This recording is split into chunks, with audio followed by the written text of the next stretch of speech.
pada waktu itu dia waktunya dapat, kemudian asuransinya dilala bangkrut, ya, sehingga uang yang sudah kita tabung itu tidak bisa diambil. Nah, itu yang menjadikan trauma. Nah, memang pelatihan itu sangat dibutuhkan, apalagi pelatihan digitalisasi untuk menunjang memberitahu kepada masyarakat bahwa ada loh cara yang gampang untuk mendistribusikan hasil dari susu dan ikan tersebut. Sidak ke sana agar jangan sampai ada tengkulak yang menumpuk laki-laki problemnya di sana. Oh, Laki-laki di sana. Kadang SPBN itu diambil oleh tengkulak yang akhirnya para nelayan tidak kaumanan kira-kira. Nah, ini yang kemudian yang menjadi kendala juga.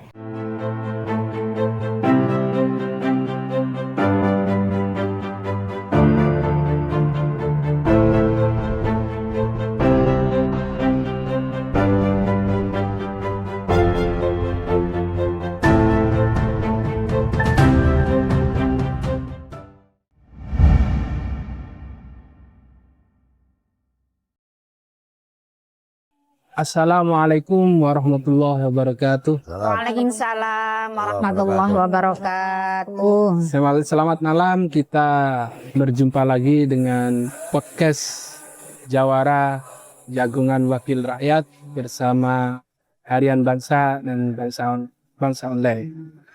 Kali ini pembahasan sangat menarik karena bagaimanapun pembahasan kali ini tidak lepas dari geososial di wilayah Kabupaten Pasuruan, yakni pembahasan malam ini memacu sektor ternak dan perikanan di Kabupaten Pasuruan. Tentu ini pembahasan sangat menarik karena di masyarakat Pasuruan peternakan dan pertanian sangatlah mendukung untuk ketahanan pangan, khususnya mendorong ekonomi masyarakat di Kabupaten Pasuruan. Untuk pembahasan kali ini yakni terkait program prioritas di bidang peternakan dan perikanan untuk kesejahteraan peternak dan nelayan. Kita sebelum menuju segmen-segmen pertanyaan pembahasan kali ini, terlebih dahulu kami akan menyapa narasumber yang telah hadir di tengah-tengah kita. Dari narasumber pertama hadir di sini Bapak Haji Saad Muafi yang akrab dipanggil Gus Afi. Assalamualaikum Gus. Assalamualaikum warahmatullahi. Juga ada narasumber dari anggota Komisi 2 DPRD Kabupaten Pasuruan, Bunyai Dr. Anda Nur Laila atau akrab dipanggil Ning Ila.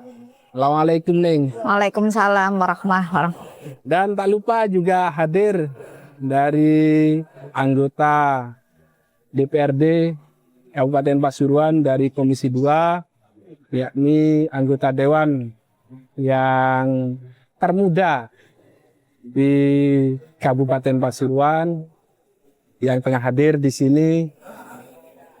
Beliau Mbak Fatia Zahro yang akrab dipanggil Neng Fatia. Waalaikumsalam Neng. Waalaikumsalam. Baik, kita kembali ke pembahasan inti langsung.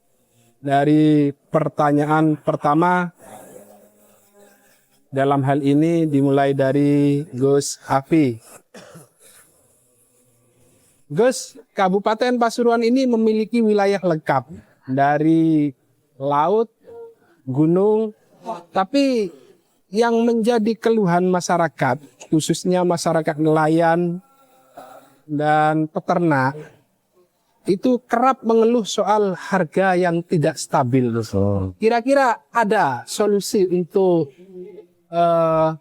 menanggapi keluhan-keluhan dari masyarakat? Ya, jadi sebelum ngomong solusi berarti kita bedah masalahnya dulu. Siap. Kan gitu. Siap. Problem utamanya adalah biaya input yang sangat tinggi. Sebenarnya di situ sebenarnya. Maka ada program prioritas pemerintah ya. Di situ yang ke-18 ada subsidi pupuk dan bantuan bibit unggul bagi petani. Dan juga nyambung di program ke-19 pembangunan sentra pengolahan hasil pertanian atau hilirisasi. Ini penting, makanya kami dari Komisi 2 DPRD Kabupaten Pasuruan akan memastikan untuk mendorong program ini bisa sesuai target, terlaksana dengan secepatnya dan sesuai target. Kenapa? Karena tentu harapannya petani ini tidak hanya kerja keras, tetapi juga bagaimana petani ini bisa bekerja dan mendapatkan untung yang sesuai dengan pekerjaannya. Mungkin gitu. Iya, menarik sekali. Bu Nyai, gimana menyikapi terkait keluhan masyarakat yang sudah lengkap secara geografis di Pasuruan, baik itu laut, gunung sudah lengkap, tapi kadang kendalanya kan mengeluh sambat, entah itu pupuk atau subsidi atau jaminan sosial lain. Apa yang menjadi solusi Bu Nyai? Iya, solusinya mungkin petani, nelayan kita, ya nelayan kita, karena ini membahas masalah nelayan dan peternak ya, mungkin masih sistemnya kurang modernisasi. Sehingga kita ketinggalan untuk mencari info-info yang sifatnya sekarang sudah global, Mas ya. Sudah mendunia melalui internet, melalui apapun itu kan seperti nelayan itu masih pakai istilahnya feelingnya, instingnya dia. Jadi kalau mau tangkap ikan atau apa itu menurut dia, atau mungkin kalau zaman dahulu itu nentokno lewat neptuni. Nah, sehingga kalau misalnya hari Senin Kliwon itu ambil ikannya dari sini, itu Mas. Ya itu salah sebetulnya kalau sekarang. Itu harusnya pakai ya modernisasi lah. Artinya kita ikuti digitalisasi yang sekarang lagi marak-maraknya. Kalau toh memang nanti para nelayan atau mungkin peternak kurang itu, maka untuk Komisi 2 berusaha untuk bisa merencanakan ya Gus ya, mungkin di sini bisa memberikan istilahnya pelatihan-pelatihan untuk bisa meningkatkan taraf kehidupan para peternak dan nelayan. Kita upayakan di Komisi 2 karena kita bekerja sama dengan bidang peternakan, juga mungkin perikanan. Mungkin itu solusinya biar itu apa itu Bu Nyai? Seperti Jumat Kliwon, Senin Kliwon, itu mitos atau enggak? Loh, itu kalau zaman dulu tuh masih ya bukan mitos tapi sebuah kepercayaan Mas kayaknya. Iya, kepercayaan yang melekat. Sehingga untuk anak sekarang ya sudah ndak ada itulah. Ya kita mengikuti era sekarang mungkin. Tapi kita berupaya lah nanti di Komisi 2 kita berusaha memberikan masukan kepada Dinas Pertanian, Dinas Peternakan untuk bisa memberikan bimbingan lewat teknis yang sekarang. Gitu Mas. Kira-kira ada penemuan baru terkait apa kepercayaan tadi yang sepertinya unsur kemitos-mitosan terus berubah menjadi era digital atau apa nelayan. Tentunya kalau umpamanya dari sektor nelayan, peternakan, kan kalau umpamanya nggak turun lapangan, nggak mungkin kan kita dicari. Tapi kan ada alatnya nanti, Mas. Ya mungkin kita bisa melihat alatnya, mungkin untuk ke laut gitu ya, Mas ya. Mungkin lihat dari arah anginnya dari mana, itu kan nanti bisa dilihat dari alat-alatnya. Ya, dari cuaca yang ada sekarang. Tapi kalau melalui insting kan hanya perasaan kita. Kadang-kadang tepat, kadang-kadang enggak, kan gitu ya. Artinya, kita sadar dirilah sekarang sudah waktunya kita bermodernisasi. Biar taraf kehidupan para peternak, perikanan dan pertanian bisa meningkat untuk menunjang adanya programnya Pak Presiden, yaitu tentang ketahanan pangan dan peningkatan perekonomian di masyarakat.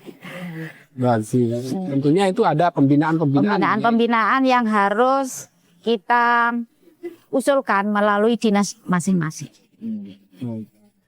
Menarik. Sekarang dari Neng Fatia, Gimana nih menyikapi dinamika seperti ini nih? Sebenarnya saya setuju yang dikatakan Bu Muafi sama Neng Ila. Selain itu nelayan dan peternak kita tuh masih tergantung, gimana? Tergantung ini dalam tutikan dia masih tergantung di peternakan, dia masih tergantung sama koperasi, sama industri. Kalau perikanan dia masih tergantung sama cuaca, sama tengkulak. Ya kan, rantai distribusinya kan panjang itu sebenarnya, dari nelayan ke peternakan, ke tengkulak, baru ke distributor, baru ke industri pasar ataupun baru ke konsumen. Nah, kita tuh pengen gimana caranya menyingkati rantai distribusi itu. Bisa dengan kita bikin BUMD atau koperasi. Nah, dari koperasi BUMD itu harganya tuh relatif stabil sebenarnya. Dengan apalagi kalau diadakan cold storage atau chilling unit. Nah, selain itu juga bisa diolah. Kalau diolah itu bisa mendapatkan nilai tambah atau nilai lebih. Jadi kalau diolah itu kita bisa jadikan ikan itu jadi abon, jadi ikan filet ataupun di frozen. Kalau susu itu bisa dijadikan yogurt. Ataupun susu yang dicampur buah itu kan jadi susu rasa anggur, susu rasa jeruk, susu rasa strawberry itu menurut saya lebih nilai jualnya itu lebih tinggi daripada cuman ikan mentah ataupun susu yang disetorkan koperasi itu harganya itu jauh beda dengan susu yang sudah diolah. Dan dengan diolah tersebut bisa kita inisiatif lagi, bisa kita repack atau kita branding. Kita branding itu malah jauh lebih tinggi lagi harganya nanti. Dengan kita branding itu bisa kita jual di e-commerce ataupun di supermarket terdekat. Menarik sekali. Jadi terkait sektor keluhan-keluhan para petani ternak, baik petani nelayan maupun petani di lapangan, sawah, bibinan dan lain sebagainya. Ini Komisi 2 sudah mendukung, sudah memikirkan terkait persiapan-persiapan yang menjadi kendala di lapangan, bahwa tentunya dari Komisi 2 anggota DPR tidak tutup mata dalam menyikapi dinamika perkembangan peternakan dan pertanian, dan tentunya ke depan ada pembinaan-pembinaan bagaimana sekiranya nanti para nelayan bisa nelayan dengan baik, dan pun juga dengan pertanian juga bisa bertani dengan baik, dan ini sudah terfikirkan oleh para aspirator anggota Komisi 2 DPRD Kabupaten Pasuruan. Dan ini semoga menjadi manfaat bagi peternak dan petani di Kabupaten Pasuruan. Untuk menginjak pertanyaan pembahasan yang kedua, yakni membedah asuransi pertanian dan ternak. Di sini kita mengupas program Bapak Bupati Haji Muhammad Rusdi Sutejo dan Wakil Bupati Haji Muhammad Fobi Husrori terkait program yang ke-20, yakni asuransi bagi petani dan peternak untuk melindungi dari gagal panen. Mengenai perlindungan gagal panen dan ternak mati, pertanyaannya, peternak sangat trauma dengan wabah seperti PMK kemarin. Bagaimana program ke-20 asuransi bagi petani dan peternak untuk melindungi dari gagal panen dan menjamin nasib mereka? Dimulai dari Ning Fatia, monggo Ning. Sebenarnya program asuransi ini juga merupakan program pemerintah yang dimana melindungi peternak dari kerugian ekonomi yang diakibatkan oleh kehilangan maupun kematian ternak tersebut. Jadi asuransi ini juga bisa menjadi rasa aman untuk perbankan meminjamkan modal kepada para pelaku usaha peternak ataupun nelayan. Jadi perbankan tuh lebih kayak aman gitu untuk mengasih peminjaman modal, karena di program prioritas Masdub sama Gus Wagub yang ke-13 itu juga ada bantuan modal usaha bagi pemuda dan perempuan pelaku UMKM. Katakan misal nih, ini kan cuaca hujan. Kadang petani itu sudah mau panen, tahu-taunya kebanjiran atau ada hama. Itu ada nggak solusi untuk sekiranya ada asuransi jaminan kerugian bagi mereka? Iya, sebenarnya asuransinya juga mencakup tentang kebanjiran, kekeringan maupun akibat hama itu. Jadi kalau nggak salah itu iurannya 40.000 ya, satu hektar. Per poktan. Oh, 36.000 satu hektar per 1 hektar itu. Kemudian yang diberikan kepada kita itu sebanyak 6 juta. Nah, dari 6 juta itu kita bisa membeli bibit baru. Jadi hitungannya kita nggak rugi nol, tapi kita masih punya modal untuk menanam kembali padi tersebut. Sekarang tuh kebanyakan kenapa nggak dikit yang percaya sama asuransi, karena klaim sama untuk mengambil asuransi itu susah karena banyak syaratnya. Nah, kami di Komisi 2 itu insya Allah siap membantu kepada para petani dan peternak kemudian nelayan jika merasa kesulitan untuk mengambil asuransi. Oke, menarik. Oke, Bunyai, gimana Bunyai? Pandangan panjenengan terkait ini, Bunyai? Asuransi jaminan bagi petani dan peternak ini. Iya, kalau menurut saya asuransi jaminan petani dan peternak ini sangat bermanfaat untuk para peternak dan petani. Cuman masyarakat kita yang ada di pedesaan yang terlalu dalam masih belum paham masalah itu, Mas. Terutama tentang masalah administrasi cara mengurus sebuah asuransi. Karena terus terang di desa saya itu bukan asuransi petani ya, bukan. Tetapi ada tetangga saya mengikuti asuransi beasiswa. Asuransi beasiswa, anaknya sekolah, sehingga pada waktu itu dia waktunya dapat, kemudian asuransinya dilala bangkrut. Ya, sehingga uang yang sudah kita tabung itu tidak bisa diambil. Nah, itu yang menjadikan trauma. Nah, tapi kita dari Komisi 2, seperti yang dikatakan Mbak Fathia nanti, kita berusaha untuk bisa memberikan jalan keluarnya. Ya, artinya kita kerjasama dengan instansi tersebut untuk bisa membuka peluang, dipermudah para petani, para peternak untuk bisa mengikuti tanpa harus kesulitan dalam menurut administrasi. Bagaimana kan?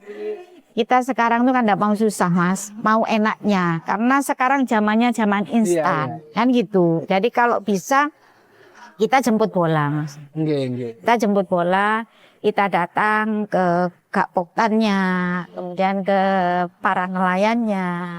Ya tentunya dengan bahasa yang bagus, kemudian tidak dipersulit. Kemudian kalau waktunya bayar kita tidak ribet.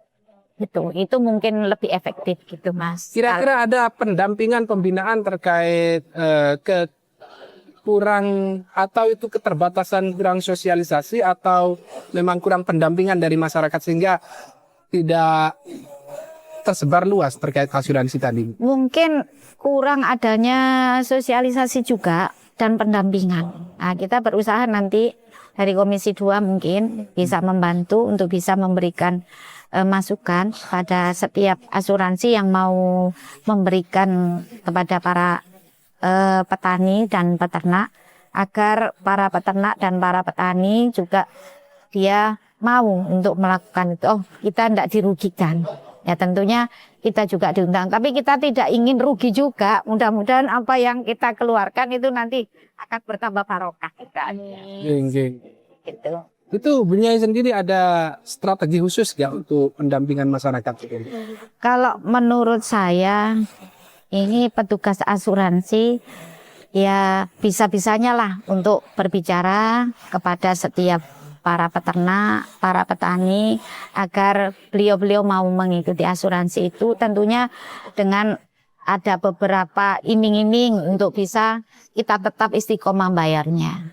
Atau kalau kita istiqomah bayarnya, uang kita juga kembali kan Mas. Kadang-kadang juga ada tambahannya juga gitu. Tapi kita tidak berharap kita rugi atau gimana, enggak berharap. Kan kadang-kadang namanya petani ya Mas ya, itu kan ada hama, morono werengi. Iya, Kita enggak berharap itu ya. Iya, Atau iya. mungkin kadang-kadang tani di sawah itu hamanya bukan hanya orang saja, burung ya. Kadang-kadang mau panen terus burung yang nyucui sehingga padinya kempong Mas. Jadi enggak ada hasil, sehingga yang dari 1 ton hanya dapat 5 karung itu kan. Nah, tidak berharap begitu. Tapi ya memberikan wawasan yang seluas mungkin kepada para petani dan para peternak. Sehingga beliau-beliau tertarik untuk ikut asuransi itu biar ya merasa lega lah untuk keberlangsungan meningkatkan hasil panen kita. Gitu. Iya, ini kan kadang serba dilema Bu Nyai. Seperti apa padi-padi yang dicocoki burung. Iya. Sementara burung-burung termasuk kan hewan dilindungi juga kan. Iya.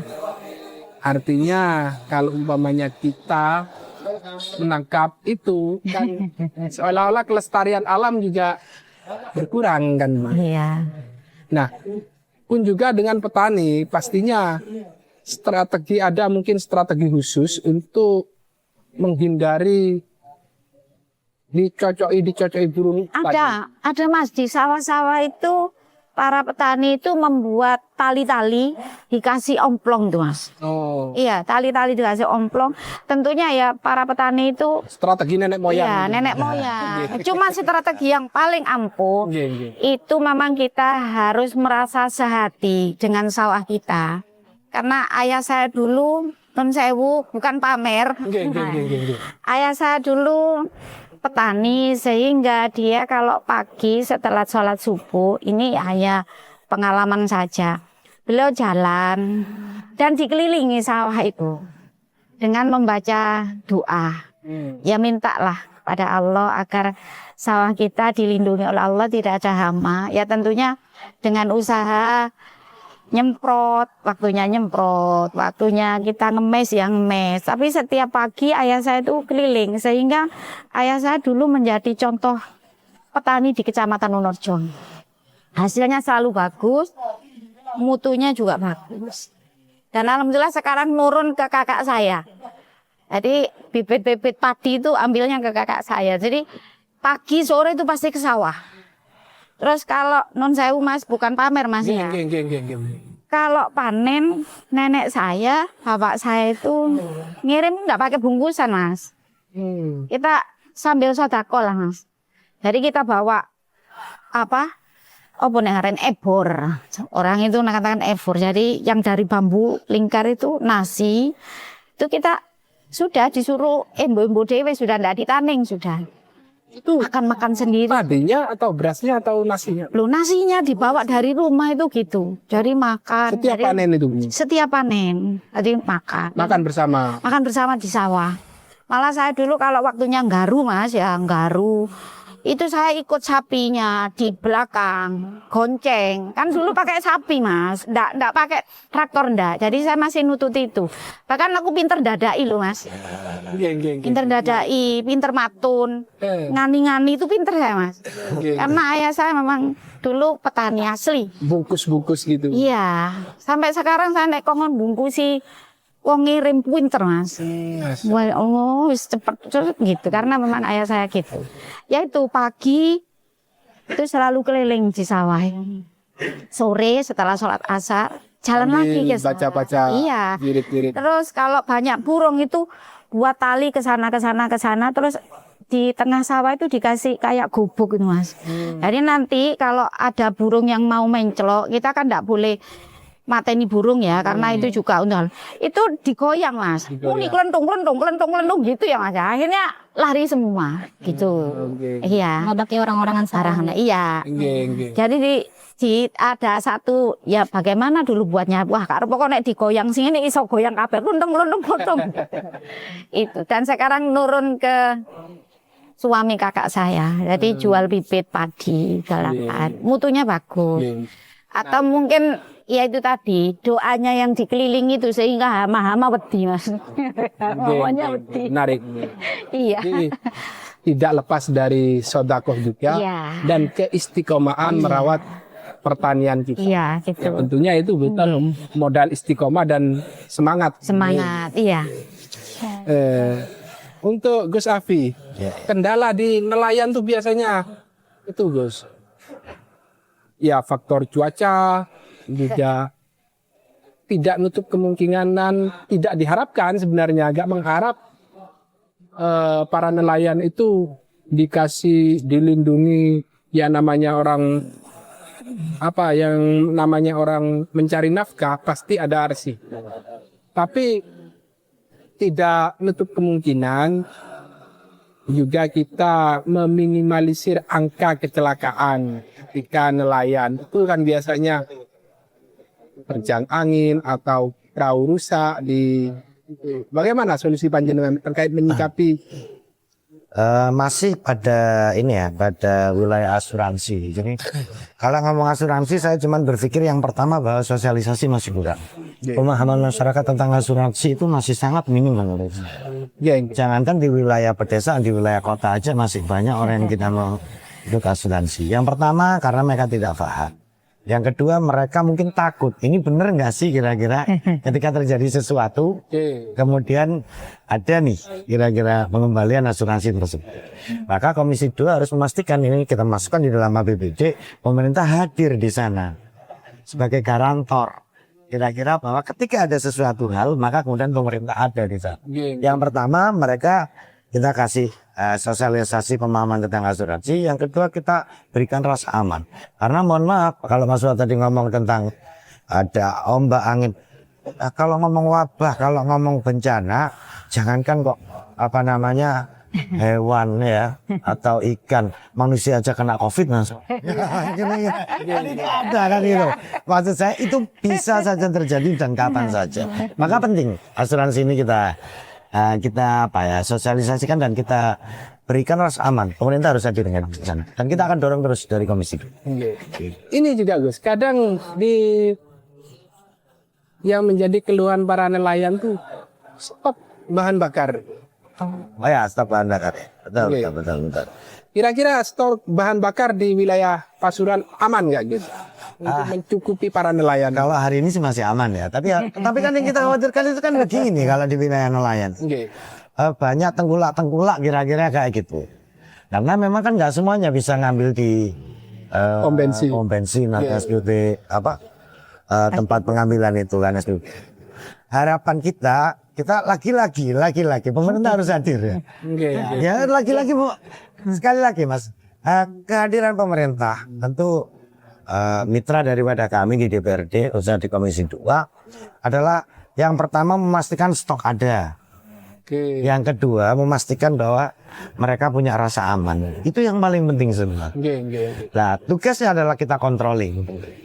Nah, ini kewajiban kami sebagai anggota DPRD untuk selalu controlling bagaimana kemudian peran daripada dinas terkait mampu untuk mengkondisikan dan mengendalikan perputaran solar tersebut. Oh pakai solar ya Bu ya? Double pertama kerugi kata saya. Itu ya. Bukan pertalit gitu. Solar. Rata-rata solar. Oh gitu nggih. Ya rata-rata solar, baik peternakan maupun baik pertanian maupun di nelayan. Solar. Rata-rata solar itu sendiri. Iya. Bensin.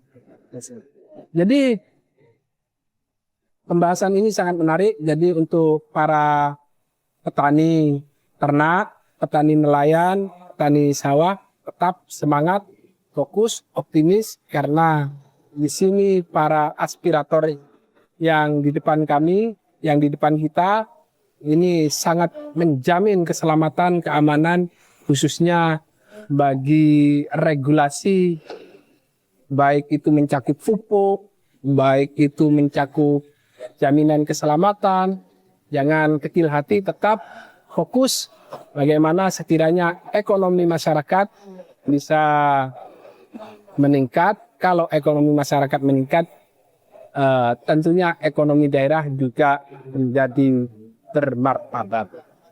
Kali ini segmen pembahasan yang ketiga, yakni hilirisasi. Jangan hanya jual susu dan ikan mentah. Membangun industri pengelolaan. Ini adalah juga program ke-19 Bapak Bupati membangun sentra pengelolaan hasil pertanian. Pertanyaannya, susu kita melimpah, baik di wilayah Tutur, Puspo, Grati, Lekok. Tapi terkadang kenapa kayak pabrik pengelolaannya? Kapan kita punya sentra pengelolaan sendiri? Menyikapi ini bagaimana, Neng? Terkait susu yang melimpah ruah untuk sekiranya bisa terdistribusi di wilayah Kabupaten Pasuruan. Ya, seperti kata Mas Fuad tadi, ini sesuai dengan program prioritas Mas Bupati dan Gus Wakil Bupati yang ke-19, yaitu pembangunan sentra pengolahan hasil pertanian. Jadi kami di Komisi 2 sangat mendukung akan program tersebut. Jadi dengan dibangunnya sentra pengolahan hasil pertanian itu juga bisa mencakup pembangunan atau pendistribusian, pembikinan susu. Susu ini bisa dipasteurisasi atau dijadikan keju. Kemudian dari ikan bisa dikalengkan dengan berbasis UMKM. Kenapa UMKM? Karena kami pengennya dari hulu sampai hilirnya tuh ada di Kabupaten Pasuruan. Jadi bukan hanya hulunya aja yang di Kabupaten Pasuruan, sedangkan hilirnya keluar kota.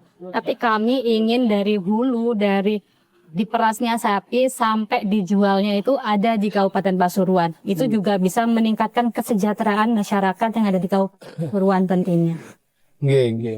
Kira-kira stok susu ini di Pasuruan ada kendala gak nih? Kalau stok susu yang saya tahu sampai sekarang tidak ada kendala. Karena terutama di Lekok, di Puspo itu teman kami sendiri, Mas Gaung itu punya peternakan sapi perah. Itu alhamdulillah beliau punya banyak sapi perah. Jadi kalau dilihat dari cerita-cerita beliau terkait stok susu tidak ada kendala. Tetapi mungkin yang terkendala adalah pendistribusiannya. Karena kalau di Nongko Jajar itu saya pernah PKL di sana, gimana orang merah susu itu langsung dijual ke koperasi. Jadi mereka kalau saya tanya, loh nggak dijual secara mandiri atau dibikin olahan apa, mereka tidak punya pasarnya sebenarnya. Mereka pengen tapi tidak punya siapa yang mau beli gitu. Kalau susu perah itu kan langsung disetor ke koperasi, sudah pasti dibeli oleh koperasi dengan harga segitu, dengan harga yang pasti. Tapi kalau misalnya diolah itu mereka belum mengetahui, karena kebanyakan orang yang Nongko Jajar itu rumahnya dekat dengan koperasi. Jadi belakang itu peternakan, belakang itu kandang mereka, kemudian depan itu langsung koperasinya. Jadi kendalanya itu mereka belum bisa mengolah mengolah hasil susu ataupun hasil ikan, kemudian dijualnya kemana itu masih sangat terbatas. Jadi seperti yang kata Gus Muafi dan Ningila tadi, memang pelatihan itu sangat dibutuhkan, apalagi pelatihan digitalisasi untuk menunjang memberitahu kepada masyarakat bahwa ada loh cara yang gampang untuk mendistribusikan hasil dari susu dan ikan tersebut. Menarik sekali. Jadi alhamdulillah di wilayah Kabupaten Pasuruan khususnya terkait susu, karena susu itu kebutuhan pokok, tentunya yang punya balita-balita itu sangat mendukung karena itu adalah kebutuhan pokok. Dan alhamdulillah di Kabupaten Pasuruan stok susu itu sangat tercukupi. Bahkan bisa didistribusi ke wilayah-wilayah daerah di luar Kabupaten Pasuruan. Dan kita sebagai masyarakat Kabupaten Pasuruan sangat bangga dengan potensi alam yang dimiliki oleh Kabupaten Pasuruan, baik dari sektor peternakan maupun sektor laut, sektor gunung, dan insya Allah Pasuruan sudah cukup. Untuk Binyai, Iya.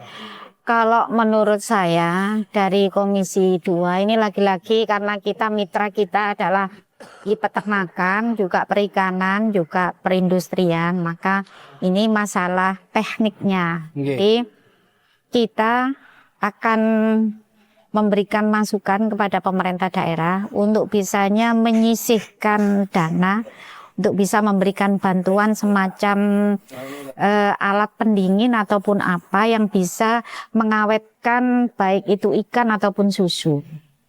Karena kalau misalnya para petani itu tidak bisa menampung hak petani ikan misalnya, petani ikan tidak bisa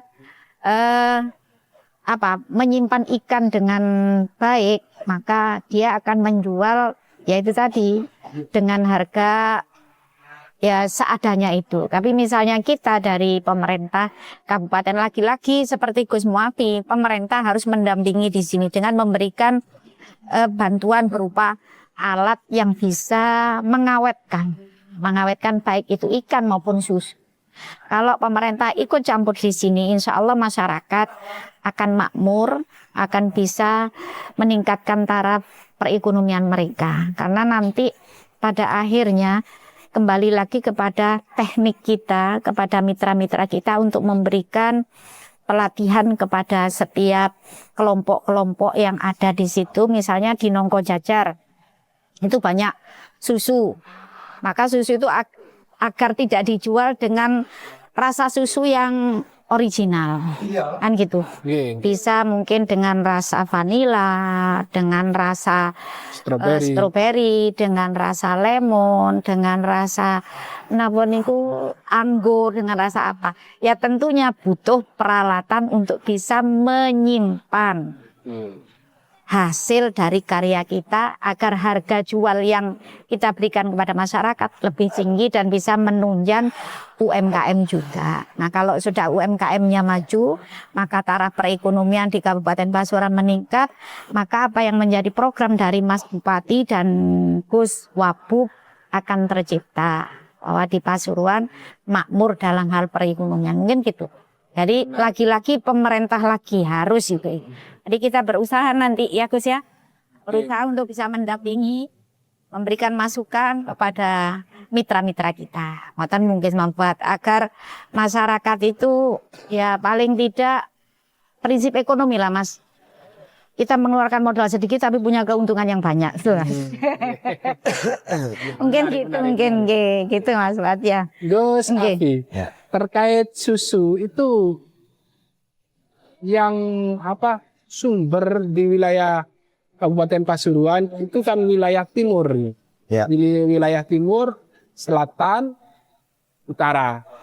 Yes. Ya. Untuk wilayah barat apa tercukupi dengan stok susu yang ada di wilayah Kabupaten Pasuruan? Kalau saya rasa secara umum sudah tercukupi ya, karena yang kita tahu mungkin wilayah Legok Grati ya terutama, kemudian kita agak ke selatan itu ada wilayah Puspo, kemudian Tutur, juga sebagian juga ada ya.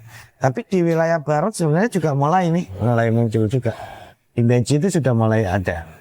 Mencoba ya, jadi saya ada peternakan ya, meskipun baru mencoba ya.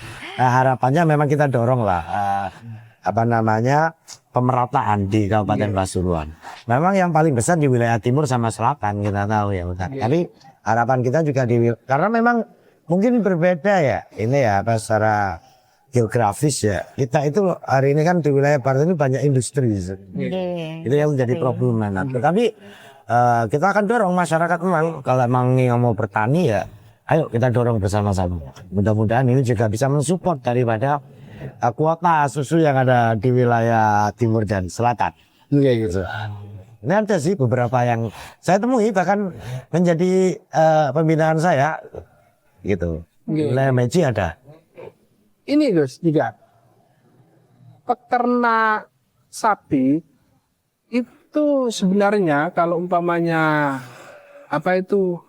masyarakat ada pembinaan dari pengelolaan baik itu dari segi kotorannya itu kan bisa dimanfaatkan untuk pupuk Korea.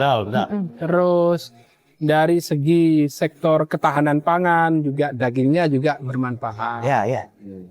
Dari susunya juga bermanfaat. Sebenarnya kayalah Kabupaten Pasuruan kalau memang ada pembinaan.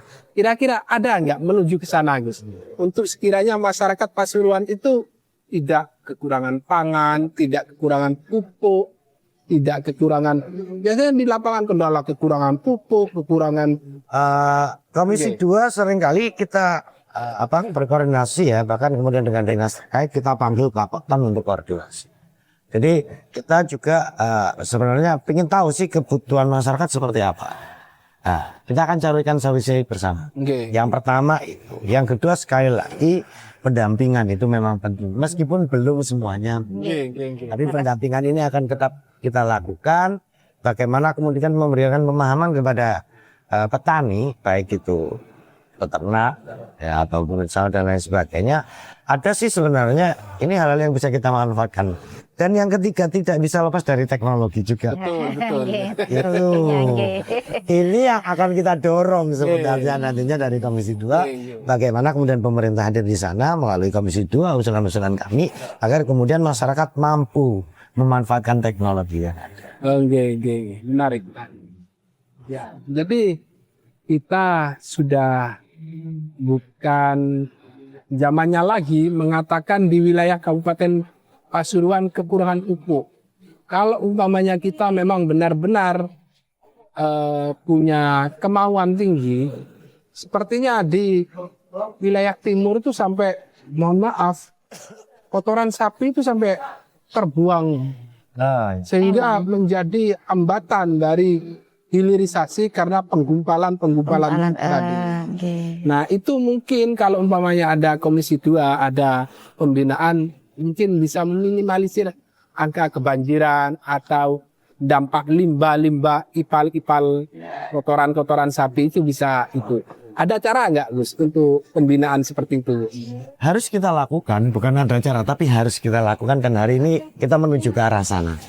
Untuk menyadarkan masyarakat. Satu, penyadaran, yang kedua sekali lagi pelatihan. Kadang masyarakat itu kan maksud saya ya kebiasaan lama yang sebenarnya jadi kan gitu turun kotoran ngapain, tapi sebenarnya kan bisa kita manfaatkan. Bagaimana kita kira-kira kalau bahasanya bukan subsidi silang ya, saling menguntungkan antar kira-kira peternak dengan petani gitu.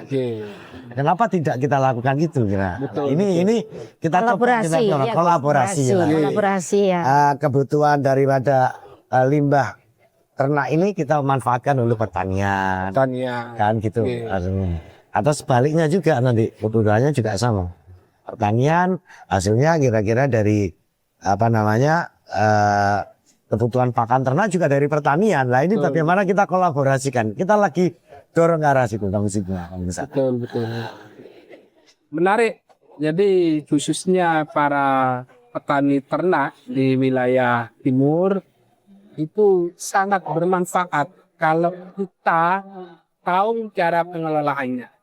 Jadi sangat mubadir sekali, sangat eman kalau itu dibuang-buang karena itu bagaimanapun sangat berharga untuk kemanfaatan bisa dijadikan pupuk.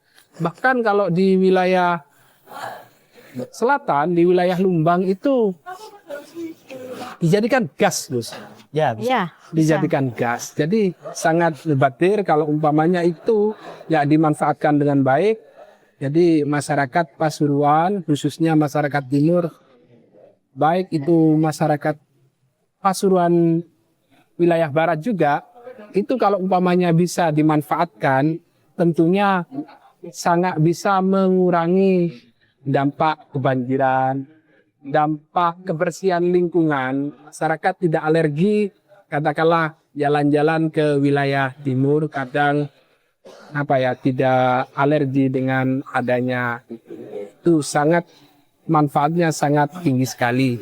Baik, untuk pertanyaan pembahasan yang keempat, yakni mengenai problem pakan dan bibit swasembada lokal. Di sini pembahasannya mengurangi ketergantungan pada pakan pabrikan yang mahal. Pertanyaannya, harga pakan ternak dan palet ikan sering naik drastis. Ada tidak solusi mandiri dari pemerintah kabupaten, mulai dari Gus Afi? Ya. Tentu sekali lagi kalau kemudian kita berikan subsidi secara langsung pakan, itu akan berada di APBD kami. Akan berada di APBD kami. Maka solusinya adalah kita kasih alat. Bagaimana kemudian ya, kalau bahasa kita kan kita kasih pancingnya, agar kemudian kita kasih alat. Alat ini berguna untuk memproduksi. Kalau kayak tadi Mas Fuad bilang, kalau tadi ngomong tentang kotoran sapi dan lain sebagainya, kita kasih alat bagaimana kemudian ini mampu kita jadikan pupuk kira-kira kayak. Karena kalau ngomong subsidi itu kita nggak akan cukup, nggak mungkin. Petani akan kita subsidi. Ngandalin subsidi itu nggak mandiri. Nggak satu itu, yang kedua emang nggak cukup mas. Ya kan kita harus siasati kan. Efisiensi. Kita apalagi ada efisiensi ya, nggak cukup itu nanti kan. Makanya kita coba lah, kita kasih mereka itu pancingnya, kailnya, tapi jangan kemudian ikannya. Hanya kayak gitu. Tentu lagi-lagi ada pelatihan, ada pendampingan yang harus kita lakukan. Gitu. Menurut Bu Nyai gimana Bu Nyai? Iya betul apa katanya Gus Muafi, tetapi insya Allah dari Komisi 2 ini sudah kerjasama dengan setiap OPD, tentunya yang biasa mitra kita pertanian, karena saya pernah mendampingi Mas Fuad, itu ya. Insya Allah sudah turun ke masyarakat. Pada waktu itu kita berbasis ya seperti dikatakan Gus Afi tadi, diberikan pancingan. Jadi para gapoktan dikumpulkan, di briefing, dikasih ilmu cara kita tidak tergantung kepada pemerintah tentang subsidi pupuk. Dan pada waktu itu saya mendampingi sampai selesai dengan Dinas Pertanian di Winongan, kemudian di Wonorejo. Caranya mudah sekali, asalkan dia juga transfer, yaitu tadi kolaborasi antara peternak dengan para petani. Jadi nun sewu celetongi sapi ya, itu kita ambil, kemudian dikelola. Insya Allah yang memberi materi itu dari Bangil, Bu Khalifah kalau tidak salah namanya itu ya. Jadi para petani diajari bagaimana membuat pupuk yang tidak banyak membutuhkan biaya. Jadi cetong sapi itu difermentasi, dikasih obat apa itu ya, kemudian ditutup. Habis itu kalau sudah menjamur, tanah itu tidak kotoran itu tidak menjadi kotor ya. Nah, kotoran tadi itu tidak jadi kotoran seperti itu, akhirnya jadi tanah yang hitam, dan itu kesuburannya sangat tinggi dibanding pakai pupuk urea. Dan itu sudah dibuktikan oleh teman kami Pak Agus Suyanto, itu dia berbasis membuat pupuk sendiri ke sawah-sawah itu. Saya kira pemerintah sudah ikut mendampingi masalah itu. Cuman mungkin nun sewu lagi-lagi tentang komunikasi kita dengan masyarakat, dengan setiap kapoktan. Jadi mungkin belum merata gitu. Saya di Winongan juga mendampingi, kemudian di Wonorejo saya mendampingi, dan itu manfaatnya sangat besar sekali. Nah, tentunya ada kekompakan juga, kerjasama. Artinya kita tidak mengandalkan pupuk subsidi dari pemerintah saja atau enggak gitu. Jadi kita manfaatkan gitu. Jadi yaitu tadi kurang komunikasi, pendampingan insya Allah sudah ada tetapi belum keseluruhan. Tapi insya Allah pemerintah Kabupaten Pasuruan sudah berupaya memberikan yang terbaik agar masyarakat petani kita khususnya yang di sawah untuk bisa menyuburkan tanaman tanpa harus menggantungkan pada subsidi pemerintah. Nih bagus sekali ini. Nih biar debit dari kotoran sapi itu diminimalisir, artinya tidak terbuang secara cuma-cuma. Nggih. Jadi adanya penyadaran sosialisasi dari masyarakat timur, jadi juga ya termasuk kebersihan lingkungan bisa terjaga kalau seperti itu juga debit dari kotoran sapi itu termanfaatkan dengan baik. Iya. Itu kira-kira ada nggak Bu Nyai untuk pembinaan atau kolaborasi dari masyarakat di luar, khususnya di wilayah Kabupaten Pasuruan, untuk bisa sekiranya terminimalisir debit dari kotoran sapi itu tadi, sehingga tidak menghambur-hamburkan sampai ke sungai-sungai yang akhirnya ya juga kurang baik, Iya. ke perairan juga, Iya. bahkan ke sawah-sawah itu kadang ya terlalu kesuburan punya gara-gara gumpalan-gumpalan itu. Iya Mas, kayaknya memang dari mitra kita dari pertanian ini sudah mendampingi para Gapoktan di setiap desa untuk memberikan pelatihan pembuatan pupuk itu sudah kita lakukan. Ya tinggal komunikasinya mungkin kurang merata.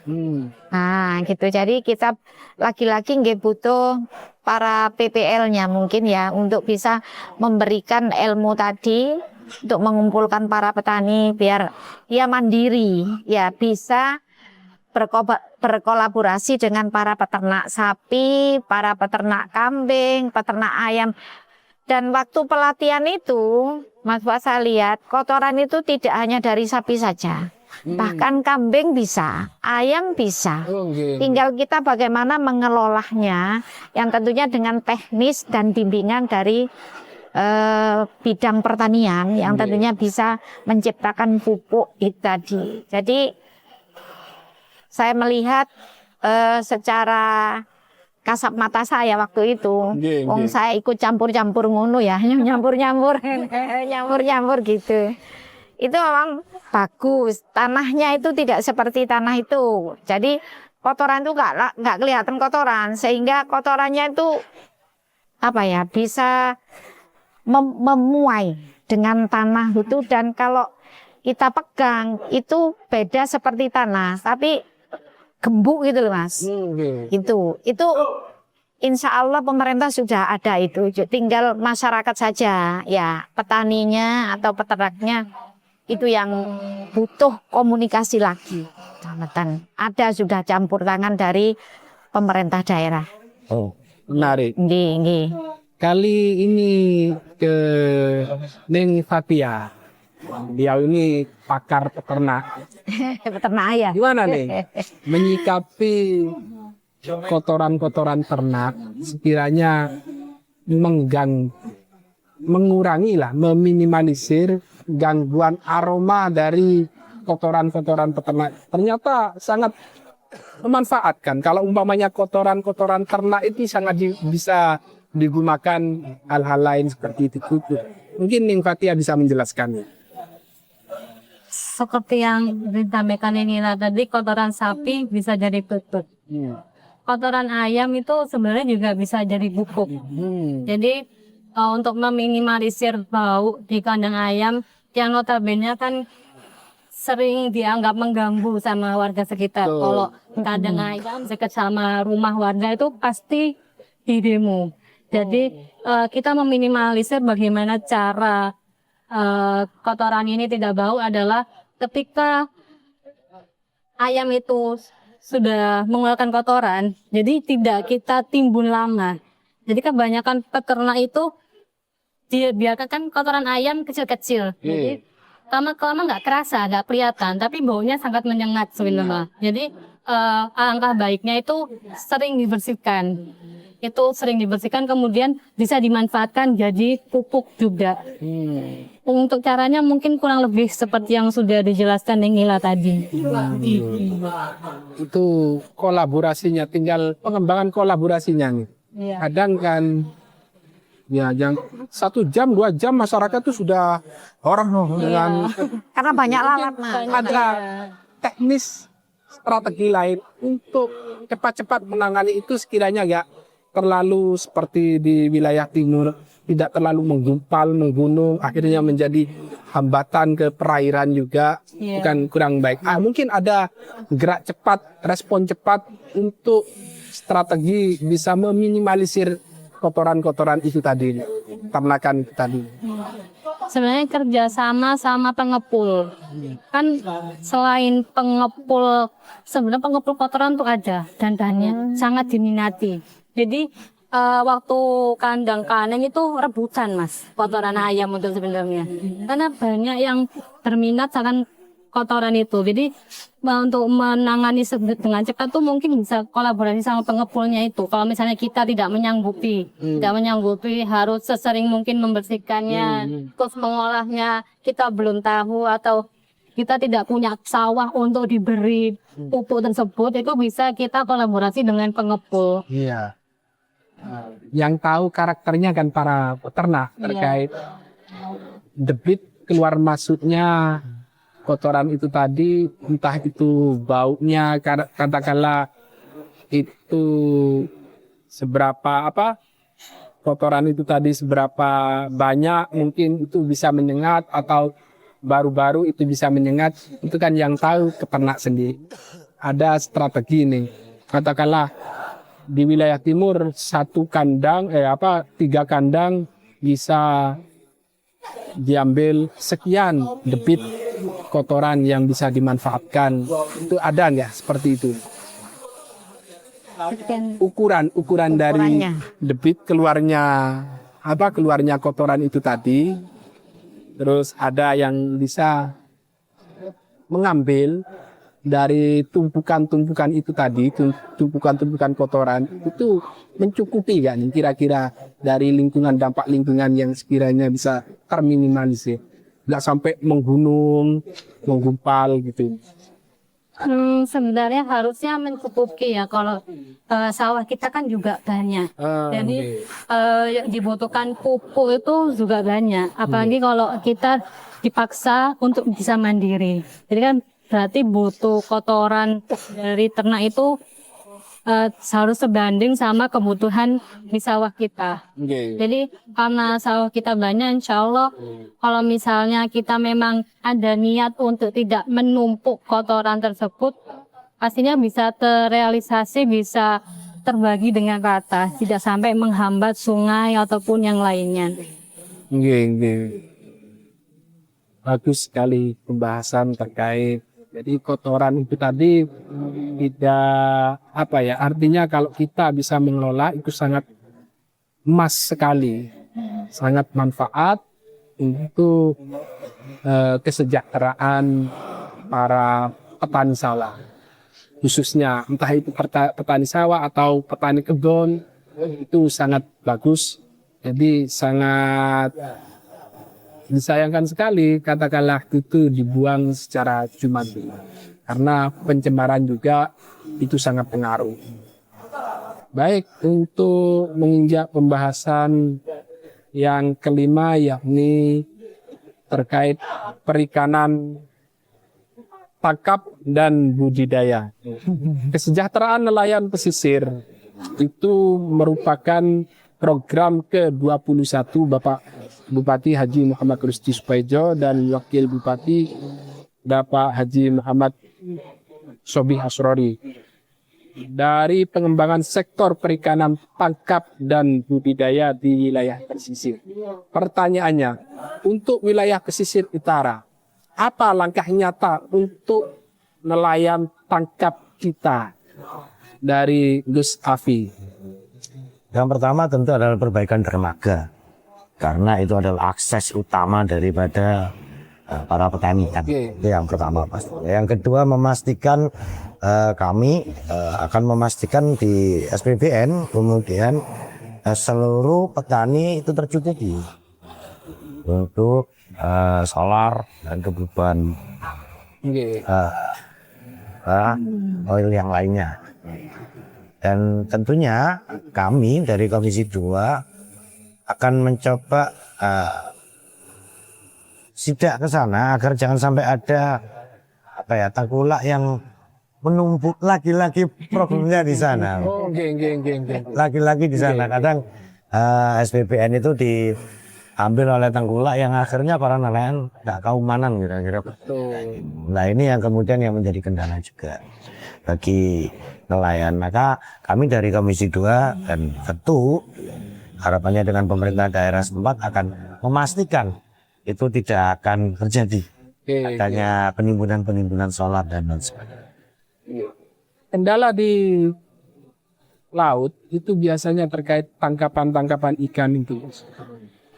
Mereka ya namanya orang yang kepingin hasil lebih cepat atau lebih praktis, dapat banyak ikan, kadang tidak sesuai dengan alat yang digunakan pada umumnya. Ya, Kadang pakai bondet. apa itu? Bondet. Bondet. Pakai apa yang bisa menggerus sampai ke tanah-tanahnya. Itu kan bagaimanapun tanah itu menjadi khas rasa dari ikan itu sendiri. Di perairan wilayah Kabupaten Pasuruan itu sangat beda khasnya ikan dengan daerah lainnya. Biasanya kebanyakan bau tanah. Di Pasuruan sepertinya nggak ada seperti aroma bau tanah itu ya khas ikan Pasuruan ini. Nah, tapi kalau umpamanya ada nelayan-nelayan yang mohon maaf tanda petik nakal, biasanya sampai gerus ke tanah-tanah. Itu ada pengawasan khusus nggak seperti itu, Gus? Secara khusus mungkin tidak, tetapi bahwa kemudian kita minta dan sampaikan kepada masyarakat, jaga alam kita, jaga kekayaan kita. Dan saya masih meyakini masyarakat Kabupaten Pasuruan itu akan mampu untuk menjaga dan dengan kesadarannya sendiri. Tapi tentu sekali lagi kalau memang terjadi hal-hal semacam itu, kami tentu akan turun dan mencoba berkoordinasi dengan pihak berwajib. Karena kalau memang itu melanggar tentu harus ditindak. Kira-kira gitu Mas. Betul. Ini aja, tetapi saya masih meyakini kok. Saya masih meyakini bahwa nelayan kita, masyarakat Kabupaten Pasuruan masih cinta terhadap tanah Kabupaten Pasuruan. Menarik. Alam kita. Nengilah. Iya. Neng. Kalau menurut saya, karena saya jauh dari laut, Iya. ya dari laut. Ini kan, ini mungkin ada pendorongan untuk budidaya ikan tawar. Yang tentunya di sini dikatakan tentang teknologi bioflok. Jadi yang jauh dari laut kita bisa membudidayakan ikan tawar seperti ikan nila. Walaupun kita tidak pakai kolam paten Mas, kolam paten yang dibangun itu enggak. Kita bisa pakai kolam yang dari bak itu besi dikasih terpal. Itu cukup lumayan penghasilannya untuk tambahan perekonomian kita. Jadi untuk menambah perekonomian kita juga untuk bisa menambah kekurangan asupan ikan pada masyarakat mungkin. Karena saya ada adik saya di sini yang membuat kolam itu, satu kolam isinya sampai 1.000 Mas ikan nila. Dan ini saya juga kepingin punya seperti itu kayaknya. Karena untuk hiburan juga gitu ya. Kalau pingin panen setiap 1 bulan sekali enak ningila. Kenapa? Kita harus punya 5 kolam lah paling tidak. Dan biayanya lumayan agak murah sedikit. 1 kolam sekitar habis 1.600.000-an lah. Lumayan. Nah, lumayan ya. Tetapi 1 kolam isinya 1.000 ikan nila. Iya. Kan kalau kita ternak ikan lele repot katanya gitu. Karena kanibal katanya. Ini saya Makan-memakan. Iya.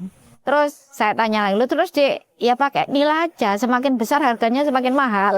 Oh iya. Nah, ini kan bisa kita tiru juga. Ini termasuk juga menunjang perekonomian Kabupaten Pasuruan juga, Kak. Nah, terus saya tanya juga, karena saya juga kepingin, saya belajar dari Komisi 2 karena kita ada mitra dengan perikanan juga kan gitu. Terus Dek, Saman gimana jualnya ya? Kita ke warung-warung dulu, tanya nanti. Terus caranya diambil nanti. Kita punya keuntungan, kita punya banyak saudara. Terus kita, kalau kita bisa memasak, katanya. Seperti pelatihan-pelatihan yang dikatakan Mbak Fatia. Jadi ikan nila sudah difermentasi apa ya? Dimasukkan plastik itu loh Mas. Dimasukkan di freezer-freezer, itu lebih awet. Jadi pemasarannya juga lebih punya nilai gitu. Jadi untuk masyarakat Pasuruan mungkin yang jauh dari laut tidak usah gentar, kita bisa membuat ikan sendiri dengan pelatihan bioflok, dengan membuat kolam-kolam yang dari besi dikasih itu untuk bisa menunjang perekonomian kita, keluarga, juga untuk masyarakat. Juga ketahanan pangan. Juga ketahanan pangan sesuai dengan programnya Pak Prabowo Subianto. Ya gitu. Biasanya warga Panjenengan yang sudah Wonorejo, Kejayan, wawasan sudah cukup. Tanya lagi, modalnya pripun Nyai? Iya, modalnya ya itu tadi ya monggo lah dengan keikhlasan hati kita Mas ya, dengan keikhlasan hati kita. Ya modalnya ya ayo, kalau memang pinjam silahkan pinjam, kan gitu Mas ya, pinjam ke tempat yang bisa, misalnya ke koperasi atau mungkin kan koperasi banyak Mas sekarang Mas, ada bumdes, kan bisa pinjam di situ kan bisa. Apalagi sekarang habis ini ada merah putih Gus ya, mungkin bisa dialokasikan kan gitu. Kita dari Komisi 2 mungkin nanti akan memberikan masukan kepada pemerintah daerah untuk bisa memfasilitasi para petani-petani ikan yang jauh dari laut agar dia bisa menghidupkan perekonomian mereka dengan membudaya ikan tawar. Dan mudah, murah, tapi harga jual mahal. Gitu loh Mas, nilai itu kan gitu. Semakin besar, jualnya semakin mahal. Tapi kalau lele katanya, ojo ngingu lele, apa kanibal. Oh iya.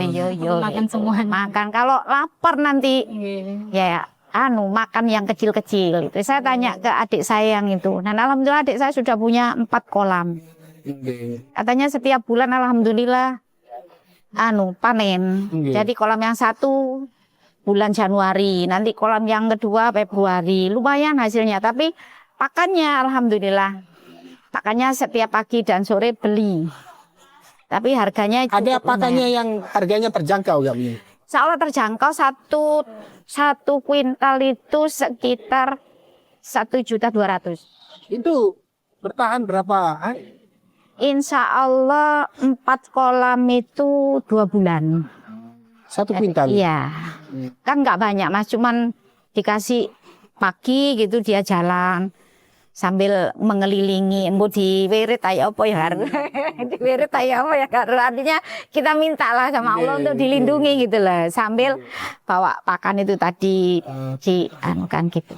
Nanti sore jadi kan lumayan Mas untuk untuk hiburan kita ya, di samping untuk refreshing kita lihat ikan gitu kan gitu. Tetapi airnya harus selalu berputar, bersih. Tuh, tapi alhamdulillah paling tidak ning aku gak njaluk duit nang bojoku gitu loh. Untuk jual itu gitu. Menarik sekali pemirsa, ini adalah ilmu baru dari anggota Komisi 2 DPRD Kabupaten Pasuruan terkait wawasan peternakan. Mungkin ada tambahan wawasan peternakan dari Neng Ila terkait perikanan ini Neng. Iya, mungkin untuk Pak. Neng Fatia. Melanjutkan dari Neng Ila tadi terkait pakan nila ya. Pakan nila itu sebenarnya gak dikasih makan terlalu banyak juga tetap apa. Karena kalau sering dipuasakan tuh semakin bagus. Tapi harus sirkulasi udara itu memang harus gerak terus karena mereka tergantung pada itu. Kemudian untuk dari nelayan sendiri bisa kita bantu tadi koperasi atau BUMDes itu bisa kita sediakan cold storage. Kemudian kalau kata Gus Muafi tadi dibantu SPBU untuk nelayan untuk meminimalisir terjadinya penumpukan di tengkulak atau adanya orang lain yang ambil di SPBU tersebut, mungkin bisa kita inisiatif dengan adanya kartu anggota nelayan. Jadi yang nggak punya kartu anggota itu nggak bisa ngambil di SPBU untuk nelayan tersebut. Kemudian bisa kita bantu dari alat tangkap yang ramah lingkungan. Ini dari saya. Menarik sekali pemirsa. Kali ini dari Komisi 2 jangan kecil hati bagi para peternak maupun para nelayan maupun para petani sawah pun dan sebagainya. Beliau sangat mendukung, mensupport dan menjamin keamanan masyarakat Pasuruan, baik dari masyarakat petani ternak maupun petani nelayan maupun petani sawah. Jangan kecil hati untuk terus berproduksi, terus bekerja untuk meningkatkan kualitas pertanian kita sehingga ketahanan pangan di wilayah Kabupaten Pasuruan tercukupi dan bisa mengangkat juga perekonomian di masyarakat Pasuruan dan tentunya bisa menjadi ikon bagi daerah-daerah lainnya. Dan ini menjadi percontohan khususnya baik itu peternak sapi maupun peternak ikan maupun peternak hewan lainnya menjadi percontohan dari daerah lainnya. Untuk penutup yakni pesan peternak atau nelayan dan tentunya closing statement dari para anggota DPRD Komisi 2 kepada peternak nelayan dan peternak hewan lainnya. Nah, dimulai dari Gus Afi. Oke, terima kasih. Kami dari legislatif tentu dengan eksekutif sebagai pemerintahan, tugas utama kami adalah membuat regulasi tentunya agar kemudian semua tertata dengan rapi, dan yang kedua adalah bagaimana kita memproteksi masyarakat kita, ya. Dan juga perlu diingat bahwa kita sebagai masyarakat Kabupaten Pasuruan harus bersyukur hidup di Indonesia, khususnya di Kabupaten Pasuruan. Jangan pernah takut untuk bertani atau berternak. Kenapa? Kekayaan alam kita luar biasa. Cara bersyukur kita adalah dengan memanfaatkan yang sudah diberikan oleh Allah ini dengan pengelolaan yang baik, dengan penjagaan yang baik, dan kita manfaatkan untuk masyarakat sekitar kita. Dan yakinlah bahwa sebagai peternak, petani itu tidak akan pernah mati usahanya. Ila yaumil kiamah, sampai tidak ada. Gitu masyarakat. Ya, monggo dilanjut Bu Nyai. Ya, bagi kami dari Komisi 2, para petani, baik petani sawah, mungkin peternak, mungkin juga dari peternak hewan, ini jangan takut untuk terus mengembangkan potensi-potensi dari profesinya masing-masing, gunakan teknologi yang ada. Karena sekarang sudah mulai zaman globalisasi, yang tentunya kita harus mengikuti. Kalau tidak mengikuti kita akan tertindas, kan gitu. Walaupun kita tidak akan mati, tapi alangkah baiknya kalau mengikuti teknologi yang ada, kita akan siap mendukung apapun yang menjadi kinerja para petani dan peternak. Untuk Komisi 2 akan selalu siap memperjuangkan sesuai dengan mitra kita.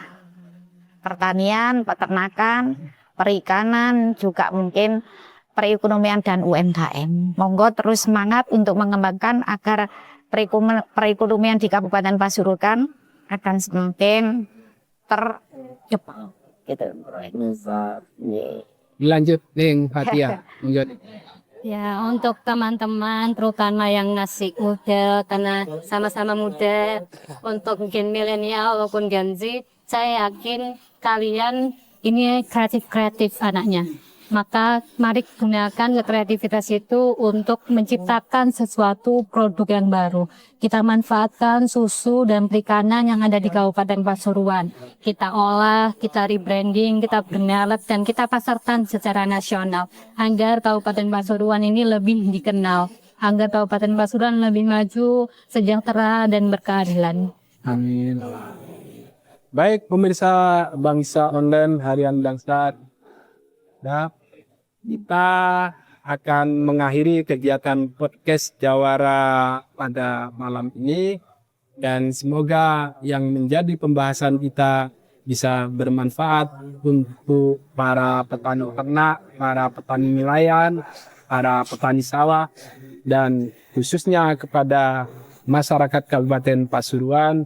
Semoga ekonomi di Kabupaten Pasuruan menjadi berkah manfaat khususnya pada masyarakat umum di daerah lainnya. Kami sebagai pembawa acara malam ini mohon maaf bila ada tutur kata, sikap maupun dan lain-lainnya.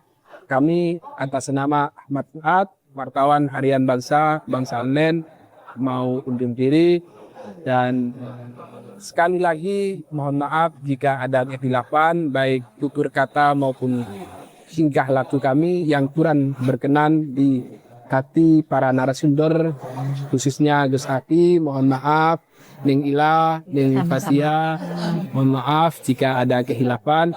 Akhiran wallahul muwaffiq ila aqwamit thoriq. Assalamualaikum warahmatullahi wabarakatuh. Waalaikumsalam warahmatullahi wabarakatuh.